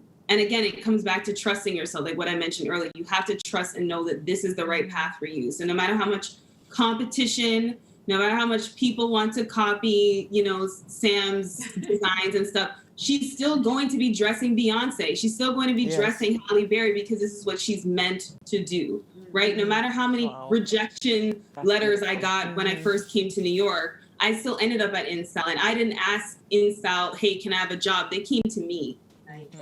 right? Because this is what I'm meant to do. I'm meant to be on this platform telling these stories. So I think that's something you always have to keep in mind, and that if this is for you, it is going to work out, and there is nothing that can stop that from happening to you, no matter what happens. Back to the whole competitive environment, Kayla. Do you, because what's happening now, and it's fantastic because it certainly wasn't happening before. Do you reach out to your colleagues who are they're in other publications, so therefore they're your competitors? How is that working? How does that work? Who, by the way, might happen to be black. Well, I don't treat people as competitors, because I think at the end of the day, my goal is we are trying to restructure how people think of beauty. We're trying to restructure storytelling. We're trying to make things authentic. So I can't be the only person who's doing it if this is the larger goal at the end of the day, right? I think a lot of the times I'll say this, we work in an industry that is very ego driven, whether you're working in beauty or fashion. A lot of people think that they're a lot more important than they are because that's not the point. The point is that you're here to make something better than how it was when you got here, right? And that's the bigger goal. So yes, I could interview a million celebrities, and that's great. But at the end of the day, if I'm not telling authentic stories and the person who's reading it doesn't feel good after they're reading it, then I failed. So I don't look at any of my colleagues as competitors. I look at, okay, you are authentically here, making room, making space for these important conversations that we need to be having. So I'm going to applaud you every step of the way, because that is what we need to be doing as a collective. And everybody brings their own seat to the table, right? Everybody has a different thing that they contribute to the table. Like somebody may be very good at one thing and they may not be so good at another, but I'm really good at that thing, and it makes a complete circle. So I think that's the most important thing to keep in mind, is not to think of your colleagues as competitors, but to think, okay, we're all bringing this stuff to the table. Let's remove our egos from the situation, from the situation, and let's just make sure that we're doing authentic work and we're helping the reader, whoever's consuming our content, feel good about themselves and feel inspired. Here's a question. Now I'm going to ask you, Samantha, to take this question. It's coming from Michelle Alain, founder of Papayo. What do you think the perception is of Caribbean fashion globally, Samantha? And looking at Africa, South America, etc., they all have a strong collective identity, which brands from the region benefit from. Has the Caribbean entered the minds and hearts of global tastemakers in this way? If not, what will it take? That's a mouthful. To be honest, that was also like another reason for my love letter to Yard, because I do feel like there isn't one, right? So it's very easy to identify African clothing. Like people, first of all, the fabrication alone, it could be in a t-shirt and people are like, oh, that's obviously African fashion. Yes.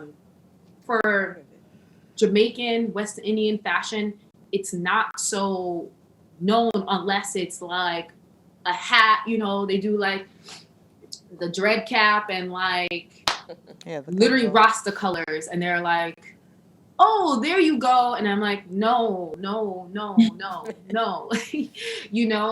So it's not as ingrained in people's minds, at all. And I think that we as Jamaicans, West Indians, but specifically Jamaicans, because I feel like Jamaicans actually do have a very strong identity as far as clothing and fashion, that we just need to push it more. It's at its core of what it is and not water it down. And I think that if more of us did that, it would be more realized. I think the thing with Jamaican people that I think is so beautiful is that we love when people love our culture, right? Mm-hmm. We love when people love our music. We love when people love all those things. But in loving that so much, we allow people to use it without giving proper credit. And I think because of that, we have lost the fact that we've lost the credit from it, from across the board in so many different ways, from the dance hall queen look, people take that and they're like, oh, that's the Rihanna, or that's the there's a movie called That's, No, that's what the dance hall queens look like. That's what Jamaicans look like. I remember being a kid and there's something about like stockings and shoes, like. Like he was like, "Oh, I know you come from Yard because you wear stockings and shoes." You know, like, like that was like a thing or whatever. Or To dress up. I just remember it being like, "Oh, I know she just come from." She's fresh, right? Whatever.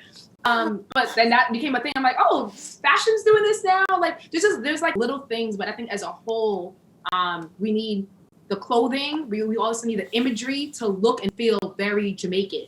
You know, there are so many Jamaicans and Jamaican descent in the fashion game that like, you know, like a Naomi, you know, there is, oh my gosh, I'm saying her, but there's actually a ton. Kayla at InStyle, me with Same B. I think like when we have the opportunity to, we should push raw Jamaican look, everything. So that's why I wanted my photo shoot to literally look like you were in Jamaica. No one would know that you were not in Jamaica. I use two different looking Jamaican women because why? Jamaicans don't all look the same. You know what I'm saying? Like look very different. And people need to know that also because a lot of people think that Jamaicans, for a time, I remember people thought that Jamaicans only look like Beanie Man. And then it was Sean Paul. Like whoever is popular at the time, that's clearly what only Jamaicans look like. And I think that we need to really let people we need to really let people know what Jamaicans unlike out of many one people. Because guess what? You know, like and for us to have such a strong culture, I think we just need to push it a little bit more and feel comfortable pushing it. And I think now is kind of a good time to push that where we can have the visibility as long as we're pushing it, but it's also part of people who are already popular, like a Beanie Man, like a Shensia, to push, you know, who you are and your culture and what it looks like to be you, because people don't know globally what that looks like. And sometimes when people even think of Jamaican music, they only refer to Bob Marley. You know, they're like, what's the difference between dance hall and reggae? They don't know necessarily. So I think across the board, we need to push what it is to be a Jamaican, what it looks like to be Jamaican, and raw Jamaican fashion. And style and grace, because we have plenty of it. So. Sam, is there an opportunity you think for yourself or others like you to perhaps partner or collaborate with any of our Jamaican designers here? I'm just curious if you have any favorites in Jamaica right now. Well, so initially when I first thought of my collection that I was trying to team up with a Jamaican artist, which is still going to happen. Big up Aaliyah. Aaliyah Michelle, she's a talented artist living in Jamaica. We met actually here in New York, but I spoke to her about partnering with her mainly for prints. Like she's so talented with prints. She does fashion and stuff too. She's so talented with her prints and I really enjoy them. And I wanted to collaborate with her in that way. I'm not opposed to collaborating with a Jamaican designer in Jamaica on like one or two items as well, because my whole thing is to push along my culture. And so at the end of the day, I still was raised here in America. So why not work with someone who was born and raised in Jamaica to fully, help me on the things that I don't know. So I'm totally open to that. I think actually would be kind of amazing. And then I can also help that designer on the things that I know from working, corporate America, my own brand, and here in America. So yeah. I'd just like to piggyback on the question by Misha Alain. So last week, the Minister of Tourism said that Jamaica is eyeing Africa as a source market for tourists because there are over 1.2 billion people on that continent. So my question to Samantha is, do you have an interest? You just spoke about promoting the Jamaican aesthetic, fashion aesthetic globally. Do you have an interest in perhaps having Nollywood stars, celebrities wear your pieces to promote the Jamaican fashion. So that is one question for Samantha. And then for Kayla, what are your thoughts on the Jamaican beauty individuals who produce natural hair and beauty lines, immersing themselves in the African market to promote hair and beauty in Africa? Take into consideration that that is the push where Jamaica is going in terms of tourism and natural resources, oil and gas, and so on. Sam, do you want to go first? Well, I was gonna.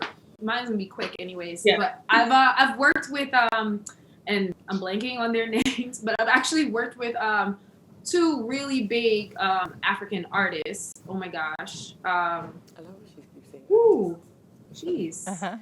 I'll look it up, but I've actually worked with them before, and they've worn my clothes, but it wasn't anything that was like super, like Jamaican reminiscent, I guess you can say, or whatever. But I'm open to that. I think that Jamaica exploring Africa as a continent, obviously Africa is wealthy and beautiful, and there's so many countries and so much there.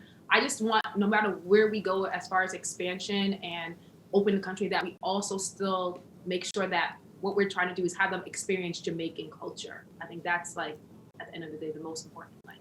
We want all these people. I feel like Jamaica's been doing really good this year. I've never seen more people on my timeline go to Jamaica than I have in the past year. It's actually crazy. Exactly. I'm like, so you in Jamaica? You too? Everybody's in Jamaica. Everybody's in Jamaica. So I do think just with that in the U.S. alone the past year, whoever is a part of that has done a great job, because I've seen people who probably didn't know anything about Jamaica going to Jamaica and having a blast. And it makes me jealous every single time I see them. I'm like, you don't deserve it, but I'm glad. Like, so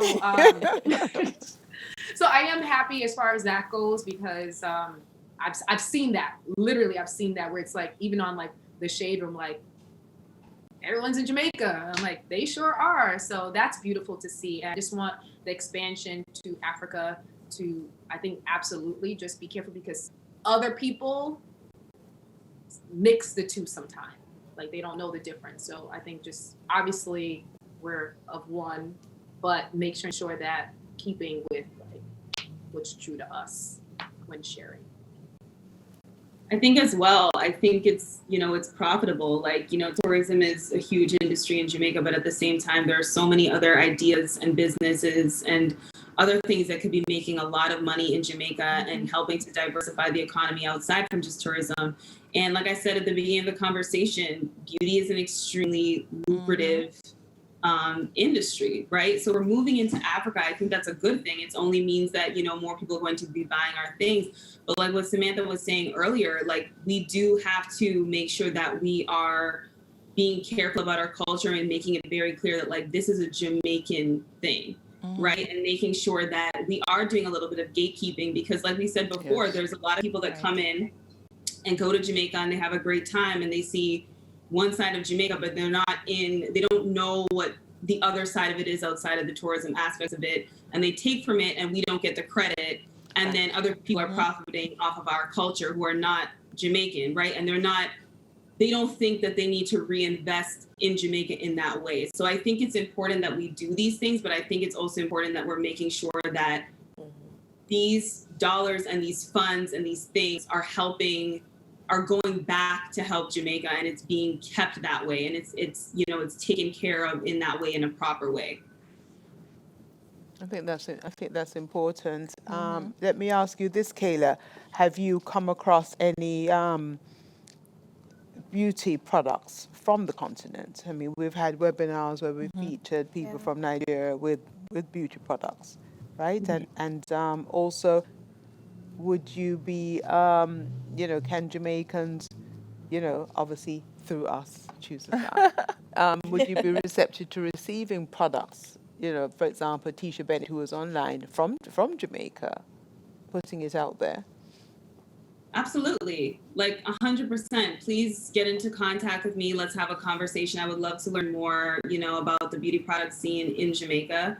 And I think as well, like there's brands like 54 Thrones, they source all of their things from Africa. The founder, Christina, I believe she's Nigerian and Black American, if I'm not correct, but I think she may be Nigerian. I'm not completely sure, but she sources all of her materials from Africa, and she's very intentional about how she uses these things. She's very intentional about where the money is going, all of these things. And I think that's something that we should look at and adopt, because at the end of the day, we need the dollars to be going back to Jamaica, like what I said earlier. That is the most important thing, because you have the culture, you have the influence, but what good is it if you're taking things from Mother Earth in Jamaica, but you're not giving back, you're not replenishing the people who are living there. And that is something I think people drop the ball on a lot, and it's so important and it's vital that we reinvest in our country.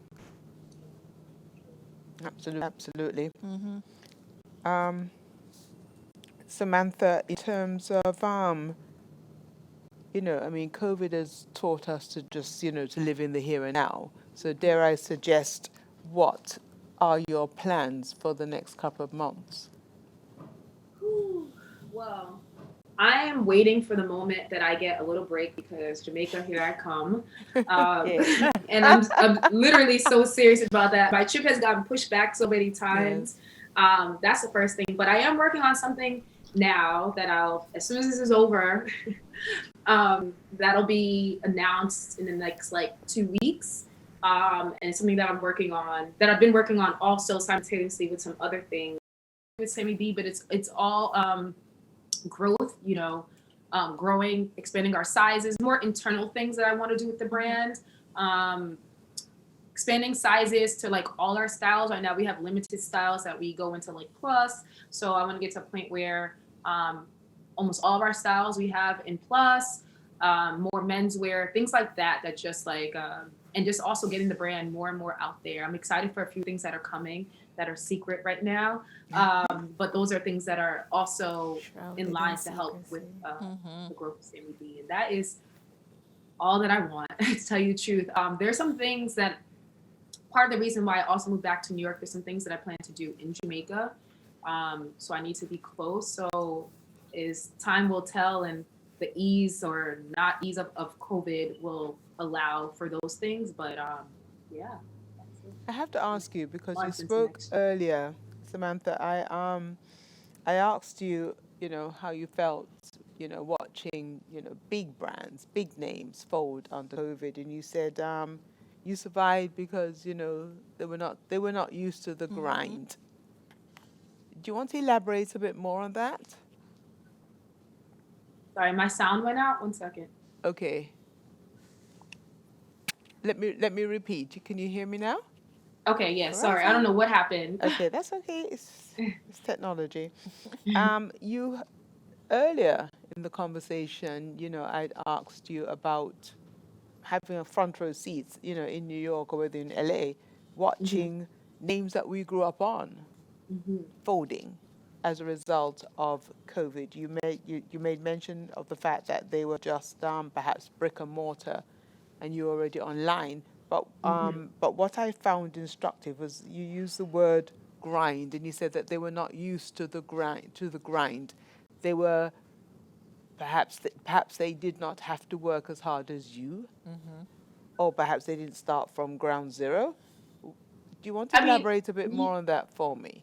No problem. I mean, everyone absolutely has their own paths or whatever. And if you don't have to work extremely hard, you definitely don't do it. Just who wants to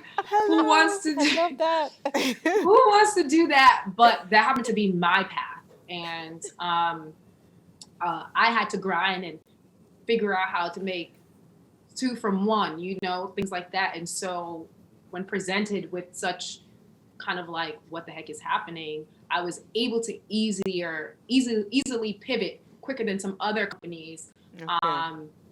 One, for my size, and also because of how I've had to do things. I had to backdoor a lot of things, and this, that, and other thing. Where, for example, I had a studio space one time, and it was a designer beside me. She was just starting out her brand, and her dad gave her $100,000 just to work on her samples. She made 6 samples. She was doing knitwear. With $100,000, she only made 6 samples. And I was like, you used $100,000 to make 6 samples. She's like, yeah, because, like, this wasn't right. Like, I'm changing my mind and this and that. And I was like, so these 6 pieces, it just couldn't make sense to me. And then after she did that, her dad looked at her like she was crazy. So then he then hired someone who can manage her funds and manage her samples so that she didn't have to go through so many tests to get to like her end result. And great for her. However, I was over there like figuring stuff out and to know that, okay, I don't have the funds to use $100,000 for 6 samples. So let me be smart about my sampling process and the materials that I use and where I'm getting the materials from and testing. And she blew up really fast. Tory Burch was like a family friend. So they allowed their financial group or whatever to assist her in growing her business. And as soon as she launched, it was everywhere. It was Vogue.com. It was on celebrities. And 2 years later, gone. I don't even know what happened to her brand. But just as an example, like, I'm sure either her dad's money, he was like, no more, or what it was. But like a lot of brands, like I started exclusively selling on my website because I wanted to control my prices and I wanted to build my customers myself because I was having a hard time or some difficulty at the time with boutiques and getting paid and not getting paid. And I was like, no, this is crazy. And so I learned how to do my website by myself. I know how to upload everything. I know how to put everything on by myself. And so in a time when I need to rely on myself, I was able to do all the tasks that was needed to be done. So some other companies, they couldn't afford to keep on people who handle those things. Okay. Whereas I was the people. So I was the people. Yes. So I was able to manage and keep it pushing and even grow during that time. Kayla, your experience would have been different during COVID because people, beauty became important. People have started to take more care of themselves, perhaps. They were at home. So what did you experience in the beauty industry? It was a boom for us who were creating content that people could reach at home. So I'll start off with that. So I will say people started paying attention to skincare. They started paying attention to hair care. They wanted to know what they could do. They wanted to know how to do salon treatments and cuts and color and all of those things at home. And of course, it's never going to be as good as what your stylist can do, but people were trying to, figure out ways to cover up their grays or keep their bangs intact. So we created a whole franchise on at-home beauty, how to do your own gel manicure, how to do your hair, how to do this, how to do that, how to figure it out. But then the other side of it, the issue was that nail artists, hairstylists, estheticians weren't getting business because that's not a job you can work from home, not a remote job. You have to be there in person to do it.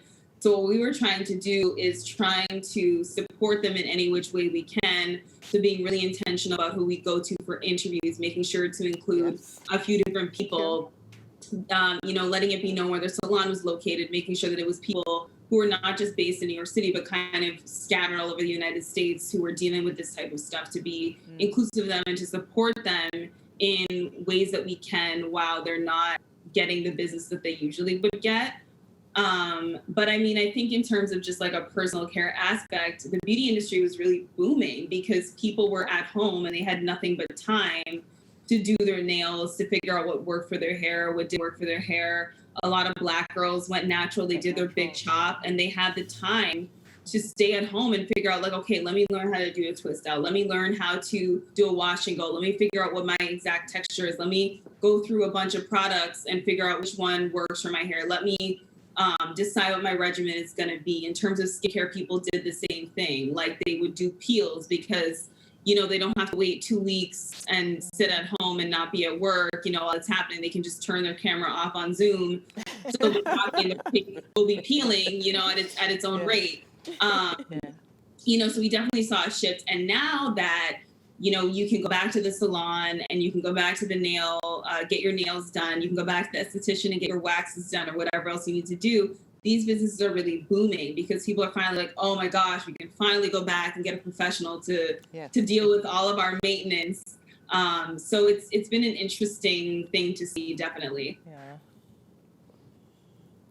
So is your approach, how's your approach to the new normal? Because, we're not going to ever, I'm not too sure when we'll ever see the back of COVID, but is there a new approach that you're taking? Okay, fine, you can now go back to your stylist, you can go back to your regular salon, but are you going to go back? So I think it's interesting because you and I had this conversation prior to the whole things ever really going to go back to what we knew as normal before. And I don't know the answer to that. It would be nice, but who knows at this point what to expect. But for me, I'm somebody who, before I even had this job, I always did my hair on my own. I would go to the stylist every once in a while to get a blow dry and a trim, but I can also do that stuff myself. I just prefer to not do manual labor. But one thing I did... That's because you're Jamaican. Kayla. If I have the time to do all that type of stuff, after a long week and a hectic and everything, then great. But sometimes I just want to sit down on my couch.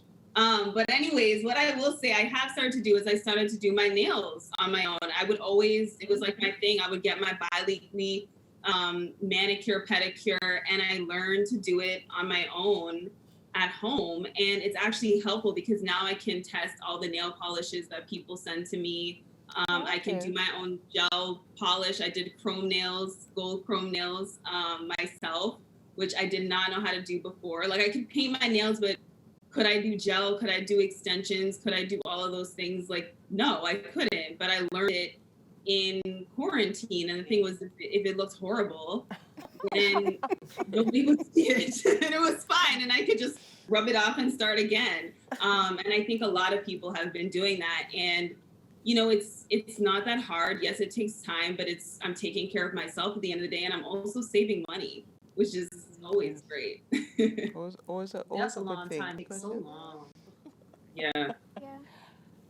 My thing is just that I would so love to see, as you said, the Jamaican products. Yeah. A lot of us grew up on the Jamaican castor oil, the fever grass to wash the face. We grew up on so many different Jamaican products that have worked and have made our foreparents look amazing all the way up into their 90s and so on. I really would love to see those products really take off. And also for Samantha, I would love to see your designs, especially this latest collection, really take off in terms of, the prime runways, because, that it's such a statement of Jamaicanness, that collection. It told a story. I'm so sad I didn't do a runway show. I was like, I'm so sad I didn't do a runway show. Yes, I am. I'm so sad. Really, really sad about that part. But listen, come September 2022, I'm doing a runway show. So I feel like it's only going to get better for next year. And I'm not going to stray away because I think it's impactful, but I also think it makes a strong statement. And so come my runway show, it will be a Jamaica runway show. So yes, Samantha. For too long, too many people have come here and told their stories for us in fashion. I mean, Beyonce is on the back of the bike with Jay-Z. That is Jamaica. You know what I mean? We really need a Jamaican to really authentically tell the story so we can own it in fashion. I agree. Also, I would like to say, when I was in Portland, I still have some. I got 2 big bottles. They're in Ray and Nephew bottles, but one thing of coconut oil and one thing of castor oil. And everyone always says the coconut oil is the nicest coconut oil ever. Yes. Ever stealing out my coconut oil. So things like that. But also I told Novia I did Jamaica twice last year. Both times I went to Portland, but I had spent a larger time in July. And where we stayed at G Jam, the guy who worked there, he brought me like, for my family, I came home with like the biggest bag of like fever grass, like Right. like a ton of stuff. The fever grass was my mom. I was like, please, please, please. But I mean, I brought home so much. I had, she had, my auntie had, like, and that's when I really understood the importance of like, wow, I would never know to go out and pull these things. Like, Right. so Jamaica does have all these things that people don't know about. That's so important that I do think that could reach. First of all, like Dettol. First of all, I think more people need to know. More people need to know about that, and just in general, just things like that, like just things that Jamaicans love. I think people need to also like learn about. But that's why that's why we're managing so well the COVID situation. You know, it's the Dettol. listen, The carbon. serious things. But no, as Norma said, we definitely need to see your fashion show on the runway. You know, even when you sent the images, I was like, oh my God, this is like so amazing. Amazing. Thank you so You much. definitely have to have the show. The next level. Next level. For sure. Have they you know, when you say next level as well, Samantha, I'm sure other countries have been in touch with you for your collection. I've gotten a lot of funny because like a lot of editors that I met with, and they were like, the styling of this lookbook is so great. And to be honest, I don't think, I feel like we didn't even do too much. You know, it was what it was. And they were so like, that was the comment I kept getting, the styling on this is so great, the styling on it. And that's kind of like, also kind of brings me back to like, people not knowing like, this wasn't styling, this is Jamaica style. This wasn't made out of nothing. This is just representing what it is. But that was the biggest comment I kept getting, was the style, this is so great. I styled it. You go. There's nothing to it for me because I just know what it is. Like, I know what it's supposed to look like and feel like. And that's honestly what it was. It was a small team, and we just kind of got it done. And everyone just knew the assignment. Nothing like understanding the assignment. Yeah. Kayla, Fashion Week has started. It started in your city, New York, London, Milan. It's now in Paris. What are some of the things that you've noticed, that you know, that you've looked at and you've kind of said, interesting? I think it's just the flashiness. Like, I think people are ready, because we've been cooped up for so long. People are ready to just be extra and have it be just fun. We're looking at the Met Gala, for example, which, I mean, being extra is something that is just innate to us as Jamaicans, right? Yeah, so, right? Exhibit day. Exhibit day. But I love that word. It's fabulous, we're loud, and I think that there's nothing wrong with it. This is authentically us. So what I'm seeing a lot of is a lot of people adorning their hair in ways that we wouldn't do it before, right? So the rhinestones in the hair, the headpieces, in terms of eye makeup, like really strong eye makeup, very vivid lip colors, now that we can be someplace without our mask and stuff, right? So I think just being very bold is the new kind of look that everybody is going for. Even with clothing too, just very bold colors, like stripes and colors that would go together that you wouldn't necessarily think would go together, mixing patterns, like, and it's the same type of thing with hair and makeup. What I also love to see is like very big, extravagant hair. I think, you know, take up space in any which way you can, and let people know that you have arrived by being your authentic self, you know, through your fashion, your clothes, your makeup, all of those things I love to see. What about you, Samantha? I mean, I noticed the same. I was like, okay, people was ready. I do think that social media made people more bold in their clothing choices. Just across the board, I feel like people are definitely more explorative. Hair, makeup, Everyone wants to stand out, and like Yes. now in this weird time of the pandemic that we're still in, where people can have some sense of freedom and be outside, people are like, okay, I'm gonna do it. Even like I said, I've always used bright colors, but I noticed on the runway too. I'm like, oh, y'all using lime green, pink, Yes. like neon orange. Everyone's just like, let's go for it. Doesn't matter your complexion. Like everyone wants to stand out and just have a really good time, which I think will lead to like the next like year. I think will be a really good time in fashion, because the fact that everyone's just kind of in that place where like, I want to see something different. I want to do something different. Let's do and be more within our like what we look like. So. Which designer has impressed you, Samantha? Ooh. Whether it's New York, London, Milan, Paris. Well, Paris has just started, but who? Right. I haven't fully. I've just been seeing what's like online and like what's up on the little blogs that I'm like, after my crazy this week, I'm gonna sit down and go through all the shows. But there was a couple shows in New York. So New York had paired up with Fashion Week to in trying to bring tourism back to New York, and allowed for New York Fashion Week to show at all its like monumental sites. So that I thought, like, I saw a lot of really great shows happening. Like Laquan had did his show at the Empire State Building. There was at the Islands, this new thing that's there. There were shows there in the train stations, rooftops. Yeah. There was a lot of really cool shows. So I was like really interested in that. Again, there's a lot of good fashion, I think. Like there's more good fashion than not. There's a Black designer, like his name, light skin, does like he dressed the first lady. Why am I blanking on his name? Oh, I know. And he brought on like old school glamour, and he used a lot of rich colors like gold, purple. Everything was like really rich and like same color top to bottom, shoes straight up to like the hair. I liked seeing that. Again, I think that people are taking a risk, even in more conservative clothes, with color and prints and pattern. And I love that, because across the board, everyone is having more fun. True. Anybody stood out in terms of the shows? Kayla? Pardon me? Any designers stood out, or designs stood out in what you've seen so far?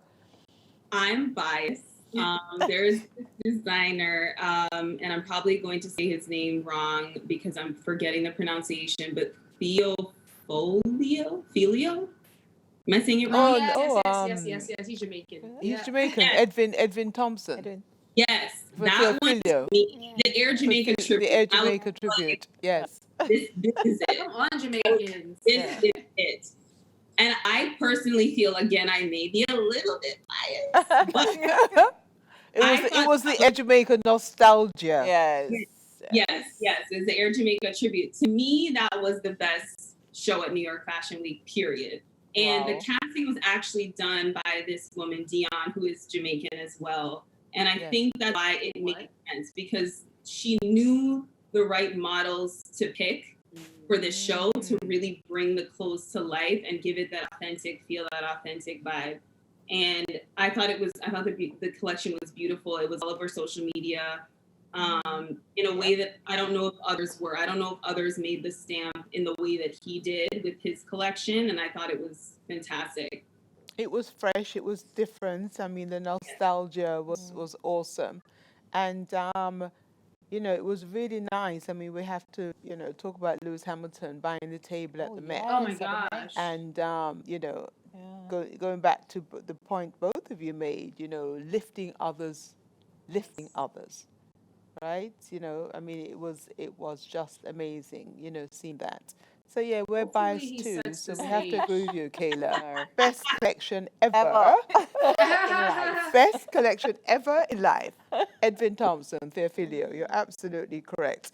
Listen, we could, time certainly goes when you're having fun. Believe it or not, it's 12 o'clock. Rock, fashion, and style.